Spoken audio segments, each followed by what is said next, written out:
temos o tema o quê? A missão do marido dentro do lar. Amados, esse tema é tão importante, né? Por quê? Porque o inimigo sabe, né, da importância da hierarquia em todos os lugares. Então, o inimigo sabe, né, de que Deus tinha estabelecido dentro dos lares um líder, um cabeça. A Bíblia diz que o homem é o cabeça da mulher e Cristo é o cabeça do homem, né?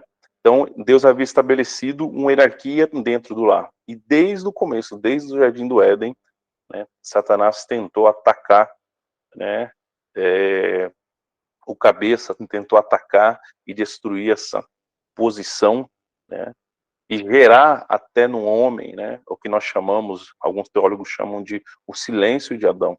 Existe até um livro, né, chamado O Silêncio de Adão, um livro tremendo e revolucionário, que diz o quê? Que quando quando Eva pegou o fruto, né, e deu a Adão, né, ali está escrito, deu ao seu marido, né, deu a Adão, os teólogos dizem o quê? Que não houve um espaço de tempo, é como se Adão estivesse do lado de Eva, naquele momento. Então, Adão viu Eva conversar com a serpente, né, ser enganada pela serpente e não fez nada. Né? E ali, né, esse livro diz, né, e eu também creio nisso, ali entrou no primeiro homem uma passividade, né, uma passividade diante da sua responsabilidade. Por quê? Porque quando Deus, né, criou Adão, a Eva não tinha sido criada ainda. E quando Deus falou da árvore do conhecimento do bem e do mal, a Eva ainda não existia. E Deus também disse o quê? Eu te dou esse jardim, que é o jardim do Éden, né, para você cultivar e guardar. Então tem um termo guardar. Por quê? Porque havia alguém que iria querer tomar aquele jardim. Então Deus já tinha dito a Adão de que tinha um inimigo que tinha sido expulso do céu, o nome dele era Lúcifer, né? Tinha sido expulso do céu e que ia tentar destruir Adão e a sua família. Então Adão sabia de tudo isso. Aí foi Adão que comunicou a Eva, né? Essa vamos dizer assim, a lei, né? Do fruto do conhecimento do bem e do mal, e que existia um inimigo. Então Eva, quando viu que Adão não ia tomar a liderança, não ia expulsar a serpente da casa dele, então Eva tomou, né, amados, eu peço vocês só desligarem o microfone, tá joia? Ele tomou exatamente, né, ele ficou passivo e Eva tomou a frente, né, tomou a frente ali, e naquele momento, né, entrou dentro do homem uma passividade, né, e entrou também dentro da mulher, né, liderar, né, a sua casa, sendo que não era a missão dela, né. Até tem uma frase que a gente diz assim, na casa, né, onde o homem não lidera, né, o diabo reina, né. Por quê? Porque Deus colocou dentro do homem as características para liderar, né, para ser o líder, né, para estar à frente. E vamos lembrar o quê? Que Deus criou o homem primeiro. Então aqui não estou falando de forma machista, não é isso. Mas Deus criou o homem, né, e a Bíblia diz também que Adão procurou entre os animais uma esposa e não a encontrou, e que Deus viu que ele estava só e o feriu na costela, fez cair sobre ele um pesado sono e formou a sua esposa, né, da própria carne dele. Por isso que Adão diz, né, depois que veio Eva, né, ela foi tirada da minha carne, nós seremos uma só carne. Então Eva veio, né, debaixo da cobertura, debaixo da liderança de Adão. E aí veio, né, o que a gente fala de submissão, mas submissão não no termo da palavra pisar, capacho, nada disso. Submissão, como quando a gente vai estudar lá, você vê aqui, debaixo de uma mesma missão, que é a do homem. Então essa é a configuração correta, né? Então essa passividade foi passando, né, de Adão para os seus filhos, netos, bisnetos, e assim sucessivamente, chegando a todos os homens, isso, né? E aí dificilmente, né, a gente encontra um lar, né, onde o homem já vem pronto para liderar, para exercer a sua missão dentro da sua família, né? Nós, como conselheiros e ministros religiosos, eu posso falar assim, ao longo desses anos, a cada 10 homens, né, que a gente senta ali para conversar num gabinete, né, no momento, apenas um de 10 é que você vê nele realmente a liderança, né? Então há necessidade de uma restauração, né, do sacerdócio do homem dentro do lar. E até a gente vê, né, quem que busca mais o espiritual, quem vai para a igreja buscar primeiro. Muitas vezes a esposa é a primeira. Quem está aqui, né, nesse curso, a maioria que está aqui são mulheres. Temos homens também, mas a maioria é mulheres. Por quê?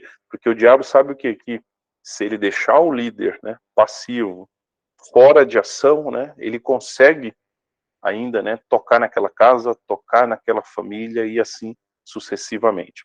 E quando a gente vê alguns estudos, por exemplo, eu li alguns anos atrás um estudo sobre mães solteiras em comparação com pais solteiros, né? Então, as mães solteiras, né, que criaram seus filhos, né, tentaram, fizeram o máximo, né, boa parte daqueles filhos, né, eles acabam indo para um caminho errado na vida. E ela fez de tudo, né? E aí temos poucos casos que são os pais solteiros, que é quando o pai cria, né? Até a gente tem um caso que é a Shirlene, né? Ela foi criada depois dos 9, 10 anos pelo pai e pelo irmão, né? E esse estudo diz o quê? Que quando os filhos são criados por pais solteiros, né?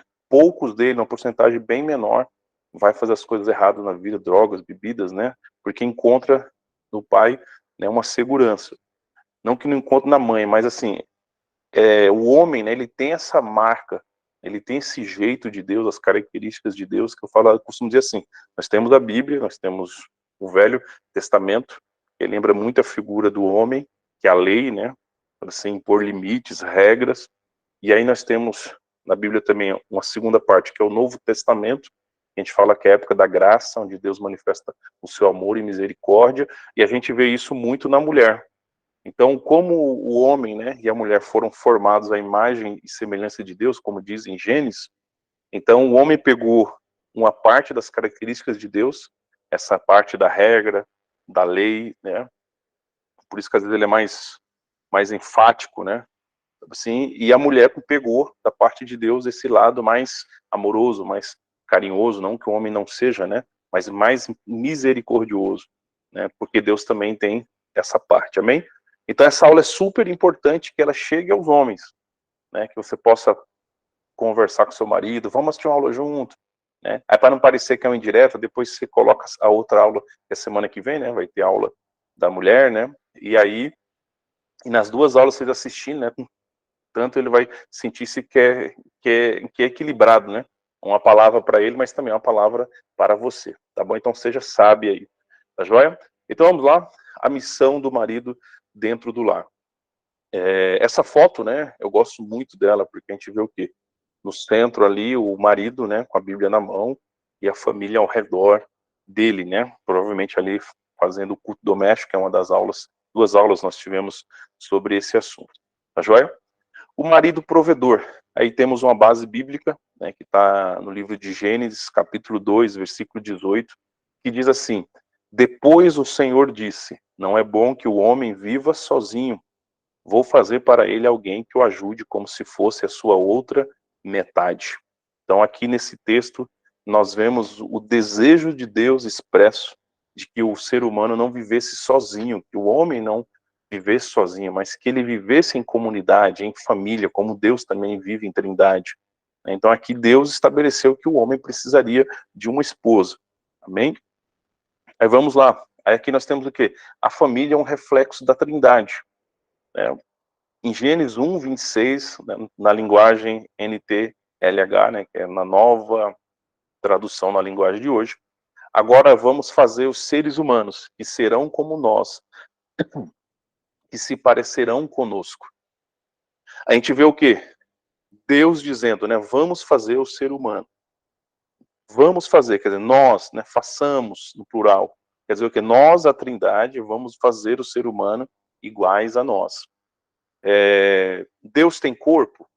Não, Deus não é tangível, a não ser em Jesus, quando ele veio em forma humana. Então, quando está nesse texto, façamos o homem a nossa imagem e semelhança, ele está dizendo em algumas formas, como um ser espiritual, nós somos um espírito, possuímos uma alma e habitamos no corpo, Deus é espírito, tá certo? Mas eu creio que também, né, façamos o homem como nós, quer dizer, façamos o homem para que ele habite em família, numa comunidade, né, um amando o outro ali, como nós na Trindade também né? Amamos e habitamos em uma família. Tá? Vamos lembrar o quê? Que ambos, o Pai, o Filho e o Espírito Santo, ambos são Deus, né? Ambos nunca foram criados, né? Eles são Deus de eternidade a eternidade, mas em algum momento houve um consenso, quem seria o Pai, quem seria o Filho e quem seria o Espírito Santo. Então ali, na Trindade temos o quê? Deus Pai, Deus Espírito Santo e Deus Filho. Tá? Então temos isso e nós encontramos isso na Bíblia, é uma passagem muito clara, é quando Jesus está descendo as águas do batismo, ali nós vemos os três manifestos, né, são pessoas individuais, com sentimentos, né, próprios, mas eles estão tão unidos que parecem um só. Né? E o lindo, maravilhoso é o quê? Que a palavra em português, Deus, né, em português, Deus, né, ela já está no plural, ela tem um S no final. Isso não acontece em algumas línguas, mas em português sim. Na verdade, no plural a gente fala, no português é deuses, mas a palavra, né, Deus, ela já tem um S no final, dando a entender de que é um só em três, né? Três ali em um só, porque estão tão unidos que parecem ser um só, mas na verdade eles são três. Quando Jesus estava descendo as águas do batismo, ele era o Filho, Deus Filho, né? O Espírito Santo desceu em forma corpórea de pomba, então o Espírito Santo, Deus Espírito Santo, e o Pai, né, dos céus manifestou em voz, uma voz como a voz de um trovão, de todos aqueles ouviram, né? Esse é meu Filho amado em quem me alegro. Então a gente vê a Trindade manifesta naquele momento ali, tá bom? Vamos lá. E na família, né, que a família é um reflexo da Trindade, nós temos o quê? O marido, o pai, nós temos a esposa, barra mãe, e temos os filhos. Igual, né? Deus Pai, o marido, né, representa a esposa e mãe, né, representa o Espírito Santo, a gente vai falar um pouquinho, né, não que o Espírito Santo tenha sexo, né, algo feminino, não é isso, né, mas representa o Espírito Santo, a gente vai falar isso hoje, né, e Deus Filho, né, os filhos na família representam Jesus, né, o Deus Filho, amém? Vamos lá então, marido como provedor, tá joia? É provado pela ciência que o homem foi criado para aguentar mais esforço físico que a mulher. Por isso, de forma geral, possui mais músculos, né? Então, apesar de ambos, o homem e a mulher, fazer parte de uma mesma raça, né, que é a raça humana, que nós temos anjos, uma raça angelical, temos a raça humana, nós temos os animais, temos os vegetais, né, tudo são criação de Deus, mas há diferença entre o homem e a mulher, né? Não há diferença espiritual, né, creio eu, há diferença na alma, né, isso a gente vai falando aqui ao longo das aulas, e há principalmente diferença física, né, e a ciência prova que o homem tem mais músculos, né, como se ele fosse criado mais para o trabalho, né, aguentar mais o rojão, não que a mulher não aguente, né, o trabalho, não é isso, mas ela é mais delicada, né, enquanto o homem é mais bruto ali, mais grosso, num certo sentido, fisicamente falando, né. Mentalmente, né, um homem também é aquele que dentro do casamento costuma se preocupar mais com as questões financeiras da família. Normalmente, né, o homem é o que se preocupa mais com a questão material. Não de uma maneira pejorativa ou ruim, não é isso, mas de uma maneira que ele quer trazer a segurança para a sua família. Tá? Então, muitas vezes é ele que lidera as finanças dentro da casa, né? Temos situações que a mulher que lidera, não tem nenhum problema, mas é o homem que fica, né, preocupado em ter uma casa, ter um carro, né, dar o melhor estudo para os filhos, como também a esposa, mas o homem acaba, né, falando com mais frequência nisso e pensando com mais frequência nisso, como um provedor. E Deus já colocou isso dentro dele, é um instinto dentro do próprio homem. Amém? Mas vamos lá. O marido como provedor. Temos essa base bíblica, Efésios 5:25, que diz assim: marido, ame a sua esposa, assim como Cristo amou a igreja e deu a sua vida por ela. Então esse texto, ele faz um paralelo, né, para os maridos, apóstolo Paulo, né, Deus usando a boca do apóstolo Paulo, né, nessa carta de Efésios, né, escrita para a igreja de Éfeso e depois foi distribuída entre as demais igrejas e entrou, né, no cânon bíblico do Novo Testamento. E Paulo fala o seguinte, ó, assim como Cristo amou a igreja, porque a igreja é a noiva, vai ser a futura esposa de Cristo, né? Da mesma maneira, você deve, marido, amar a sua esposa, né, e se entregar por ela. Então imagine, né, o que Jesus fez pela sua esposa? Muito, deu a sua própria vida, né? Ele desceu do céu, durante 33 anos e meio, ele deixou os atributos de Deus, onipotência, onipresença, onisciência, veio em forma humana, né? Ele se tornou o Cordeiro, né, pascual, o Cordeiro que substituiu, né, o castigo que estava sobre a sua esposa, tomou o lugar dela para pagar a dívida dela, que era a dívida de morte, né? Então ele amou a esse ponto, né? Então Paulo está dizendo o quê?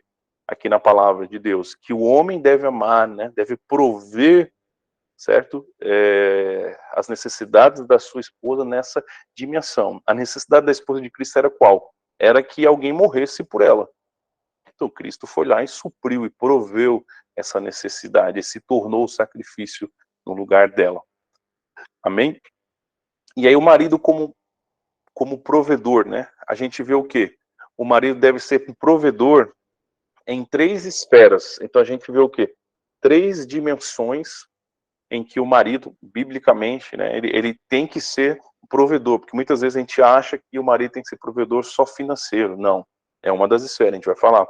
Mas ele tem que ser o provedor em 3 esferas, tá? Biblicamente falando, porque é isso que se espera dele, é isso que Deus instituiu para que todo marido dentro do lar seja. Amém? A primeira esfera é uma esfera espiritual.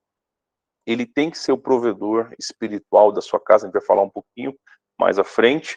A gente diz o que ele tem que ser semelhante a um profeta, né? Quando a gente lê a Bíblia, principalmente o Velho Testamento, a gente encontra essas 2 figuras religiosas, né, que se conectavam com Deus, o profeta e o sacerdote. E o marido, ele tem que ter as características de um profeta e desenvolver, né, o chamado profético dentro do lar.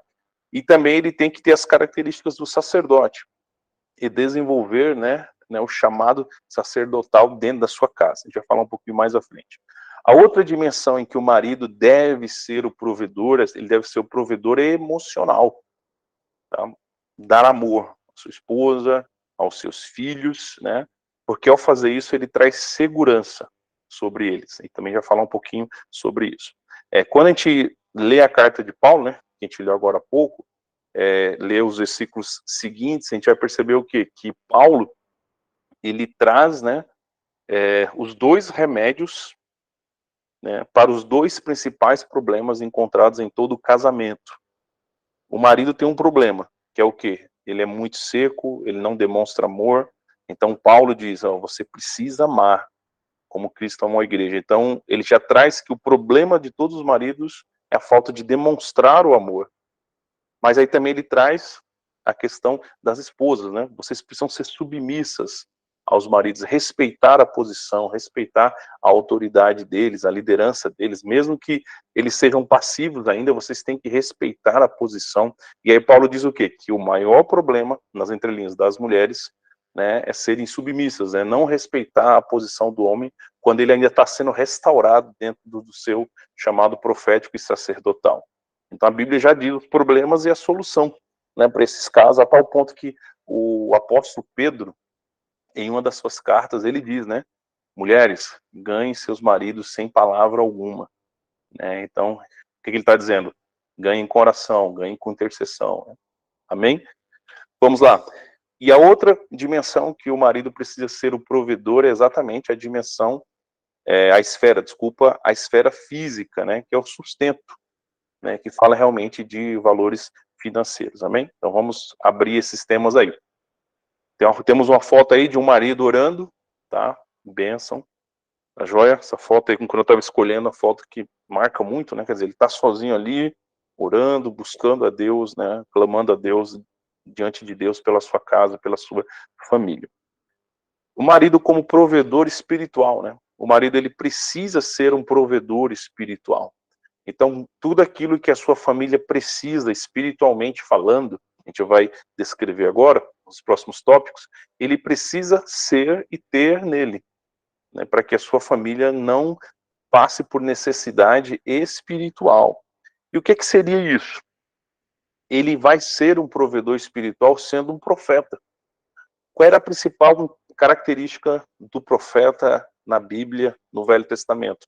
O profeta, ele vivia lá no alto das montanhas, né? Até você tem em Jerusalém, né, em Israel, montes específicos para cada um dos profetas, como o Monte Carmesi, né, que é o monte do profeta Elias, né? Então você tem, né, cada monte ali você vê que os profetas, os homens de Deus, tinham experiências em montes diferentes. E aí o profeta vivia lá em cima, e lá em cima ele ouvia a voz de Deus, né? E o profeta descia e trazia para o povo, né, o recado de Deus, dizendo o quê? Eis que o Senhor te diz isso, trazia o recado para o rei, né, para os juízes e assim sucessivamente. Então o profeta lembra essa figura, né, alguém que está conectado com Deus, que ouve a voz de Deus, né, e aí traz essa direção de Deus para sua família, tá, ok? A gente até tem uma frase, né, que a gente fala assim, que a voz profética dos pais determinam o destino profético dos filhos, né? Então Deus revela, né, aos pais, né, desde quando as crianças nascem, são pequenas ali, qual é o chamado na vida de cada uma delas, né? E aí cabe, né, aos pais profetizar, trabalhar, né, formar elas naquilo que for preciso para que elas sigam exatamente esse chamado. Então vou dar um exemplo. Se um dos filhos, né, Deus fala, né, com os pais de que tem um chamado para música, aí cabe aos pais desde pequeno colocar aquele filho em aula musical, mesmo sem ele querer, né, para que ele possa ir aprendendo e no tempo certo ele vai entender por que ele está fazendo aula de música, né? Então o marido, ele precisa ser um provedor espiritual sendo profeta, né, dentro da casa, né, trazendo a direção de Deus. A família precisa sempre estar, né, numa direção, ter uma bússola, sabendo para onde está indo. A esposa espera isso do marido, os filhos esperam isso do pai, né, essa direção. Segunda maneira do marido ser o provedor espiritual, sendo um sacerdote. Diferente do profeta, né, que vive no monte e está com Deus e desce para o povo, o sacerdote é diferente. Ele vive no meio do povo e ele leva o povo a Deus através do sacrifício. Ele apresenta o povo a Deus, né? Então nós temos ali figuras, né, famosas na Bíblia, como Arão, que era um sacerdote. A gente tem Eli, que era um sacerdote. E o sacerdote tem esse papel, receber as ofertas do povo e apresentava essas ofertas a Deus. E o marido dentro do lar, ele precisa o quê?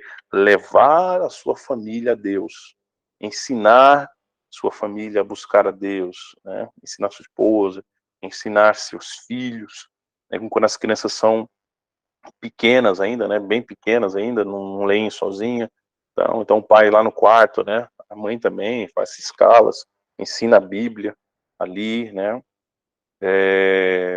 Conta historinhas bíblicas, certo? No momento que está andando pelo caminho, né, que falou sobre o Shema Israel em uma das aulas aí, né, vai falando de Deus, vai ensinando, tá certo? Então, assim, precisas levar, né, ensinar, ter paciência, né, para que esperar o tempo, para que cada membro da sua família possa se conectar com Deus e ter sua própria experiência, porque eles não podem andar na experiência do marido ou do pai, eles precisam ter suas próprias experiências, mas quem vai levá-los a Deus nesse sentido é exatamente o sacerdote, e ao mesmo tempo também intercedendo, né, sendo um intercessor, porque o sacerdote tinha esse papel de interceder, tá joia? O marido é o cabeça da sua família, né? Então, a gente vê isso lá em Efésios 5:23, depois você abre esse texto aí, e a gente vai ver o quê? Que o marido é o cabeça da sua família, por isso que cabe a ele ser o provedor espiritual, amém? Aí vamos agora para a segunda forma de provedor, é o provedor emocional, tá? O marido precisa ser também um provedor emocional para sua esposa e filhos, trazendo a eles dentro do lar segurança, tá?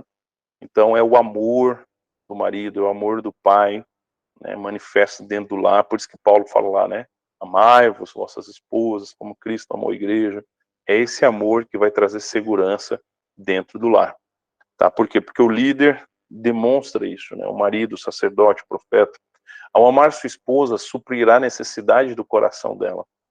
Então as esposas, elas são mais sensíveis emocionalmente, né? Elas têm necessidade de receber o amor, de receber mais demonstração de amor do seu marido do que o próprio marido dela. Então há essa necessidade, né, do marido abastecer constantemente o tanque emocional dela, né? E aí temos o que também? O marido, ao amar os seus filhos, acaba o que? Fixando a identidade dentro deles, tá? Uma certa vez eu ouvi, né, de uma autoridade espiritual, né, ensinando, né, a importância do pai dentro do lar, né, até para fixar a sexualidade, né, a opção sexual dos filhos, em que ela deu o seguinte exemplo: um pai, ele tem um filho homem, uma filha mulher.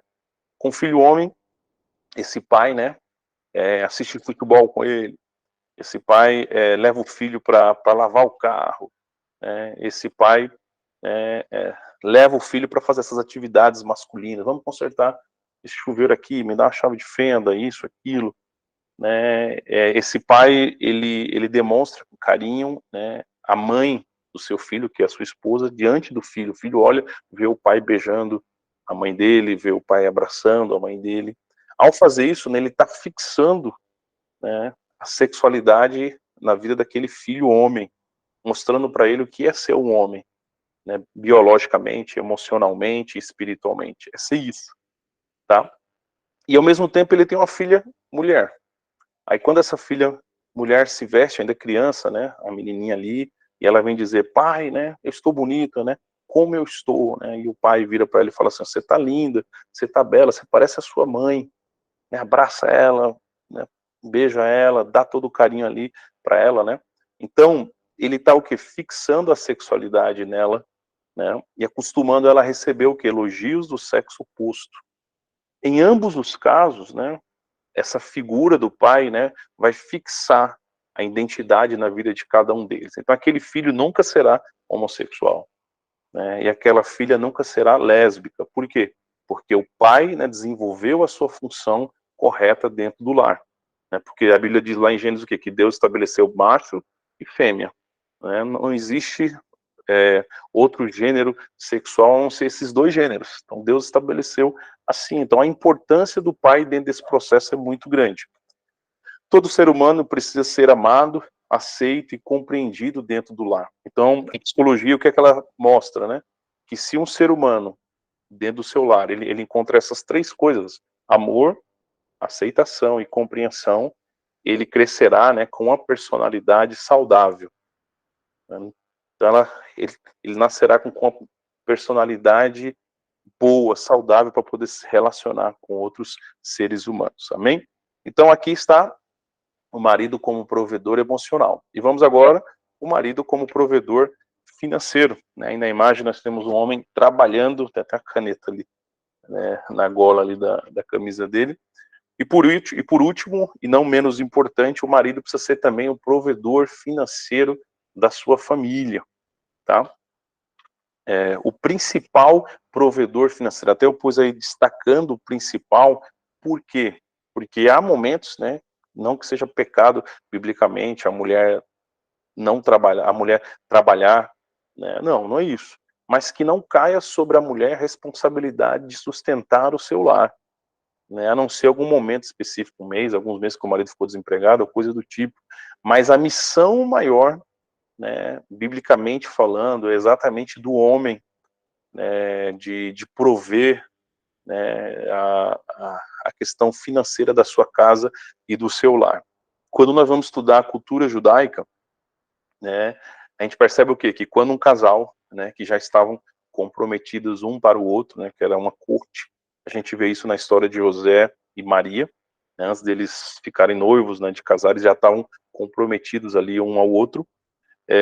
A gente vê o quê? Que o que determinava ou quando seria o casamento, a data específica, era, né, exatamente quando o homem, né, ele acabasse de construir a casa, né? Então, quando ele acabasse de construir a sua casa, na casa que seria deles, né, junto com o pai, né, dele, né, então ele voltaria e falava assim: ó, a casa acabou, então vamos marcar o casamento, que agora eu tenho um lugar para levar ela, né? Por quê? Porque lá em Gênesis diz o quê? Deixará o pai e a mãe, e se unirá à sua mulher. Então está dizendo o quê? O filho precisa cortar o cordão umbilical dos pais, não morar na mesma casa quando casa, não depender financeiramente dos pais. Ele precisa exatamente o quê? Cortar o cordão umbilical e ter condição de sustentar a sua família. Então, na cultura judaica era assim que acontecia. Então, e aí Jesus ele usa até esse termo da cultura judaica para se referir ao casamento dele, porque ele fala assim, quando ele está subindo aos céus, né? Eu irei preparar morada. Irei vos preparar morada.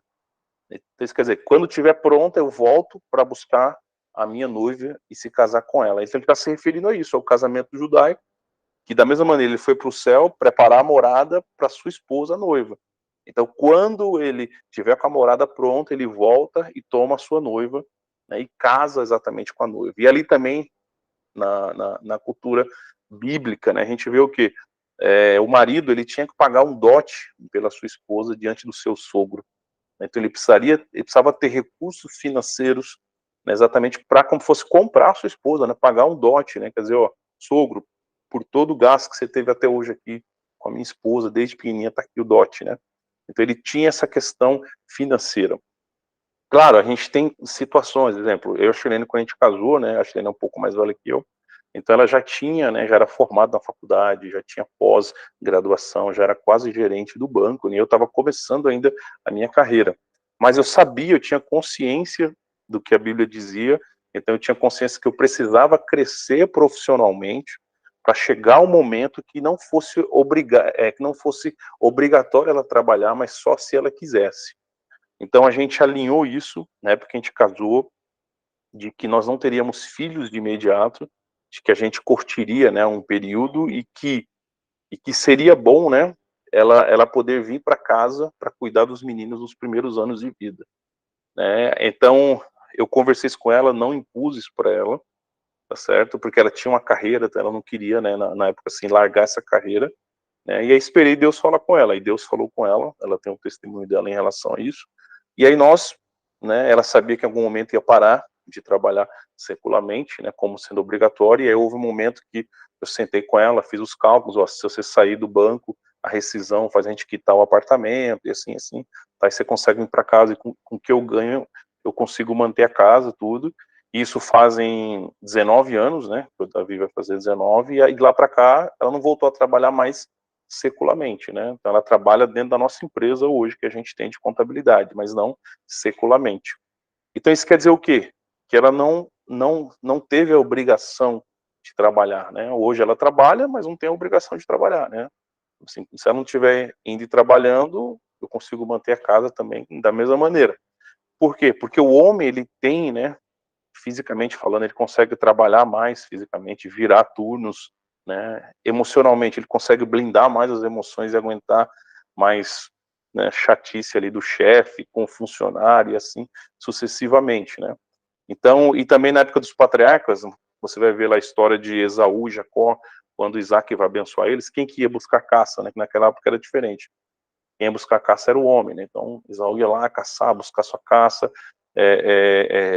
Jacó, né, ia cuidar das ovelhas também, né, para ter ali a renda vindo das ovelhas, matar o animal. Então a gente vê ambos homens, né, figura masculina, já sendo preparados para serem os mantenedores de suas famílias e de suas casas, amém? E aí um texto lindo, que eu confesso a vocês, porque eu já li a Bíblia algumas vezes, né, mas eu não lembrava desse texto. Talvez eu tenha lido em outra versão, por isso que eu não tinha me atentado, mas ao fazer esse estudo, ele veio muito forte, até compartilhei com os nossos filhos aqui, né, que ele traz um princípio, né, muito forte, né, se formos seguir exatamente ali, né, a risca, né, ele traz um princípio ali bem forte, né. Então o que é que diz? Provérbios 24, 27, diz assim, não construa a sua casa, nem forme o seu lar até que as suas plantações estejam prontas e você esteja certo de que pode ganhar a vida. Olha só. E aí quem normalmente era o dono das plantações? Eram os homens, né? Naquela sociedade era quem trabalhava como fazendeiro e cuidando das plantações. Então ele está dizendo mais ou menos assim, isso Salomão, né? O homem mais sábio que existiu na terra depois de Jesus. Ele está dizendo o seguinte, jovem, né? Não construa a sua casa, né? Nem forme o seu lar, quer dizer, não se preocupe em casar até que você, né, tenha, né, uma profissão e possa manter, né, a sua própria vida e manter a família que você irá constituir. Então isso para nós até é um texto forte, né? Por quê? Porque às vezes a gente quer que os filhos, por exemplo, casem logo, mas eles não têm. Se for casar, vão viver debaixo das nossas asas, né? Está dizendo que eles têm que casar no tempo que eles tiverem condição de se manterem, né? E aí serem exatamente o provedor financeiro de suas famílias. E aí pode ser que no começo do casamento deles, as esposas deles vão trabalhar, não tem problema, né? Mas eles serão o principal provedor de suas famílias. Amém? Joia? E aí chegamos aqui à fase para nós orarmos.